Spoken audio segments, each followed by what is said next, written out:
Ito na ang mga huling tren na aalis mula dito sa makasaysayang PNR Tutuban Station sa Maynila. Simula bukas hanggang sa susunod na 5 taon, wala mo nang makikitang ganitong eksena dito.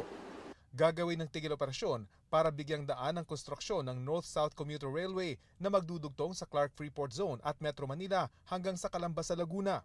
Humihingi po kami ng paumanhin at humihingi kami ng konting pasensya sa ating riding public.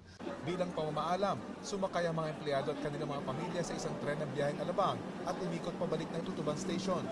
Bukod sa mga pasahero, sila ang lubos na maapektuhan ng pagsasara, lalo na ang mga nasa operations. Ang mga mawawalan ng trabaho, hinikayat na lumipat sa PNR Bicol. Pwedeng i-recommend within the DOTR family sa mga iba-ibang ahensya.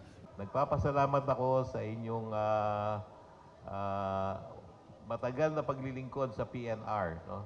And we look forward to be working with you in the other rail system of the OTR. Nakakalungkot man po, talagang ganun po. No choice kami, magre-resign, paghahanap na lang ng opportunity na trabaho. Ang mga pasaherong araw-araw gumagamit ng PNR, nalulungkot din sa 5 taong pagsasara ng tren. Malaki po siyang tulong tong train sa amin, sir. Yung pamasahe, mura lang. At saka, mas maganda magbiyahe sa train, sir. Malaking kapitirin talaga dahil 24 lang Alabang to Tutuban. Samantalang ko sa bus 50. Pansamantalang kapalit naman, ang inisyal na 25 bus na inaprobang bumiyahe sa ruta ng PNR.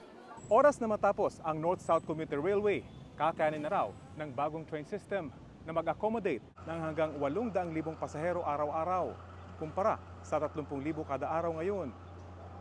At ang mga lumang tren, riles at mga estasyon tulad dito makikita dito sa Tutuban, mapapalitan na raw ng mga high-tech, mas mabibilis at mas modernong pasilidad na papantay o hihigit pa sa mga modernong train system sa ibang bansa.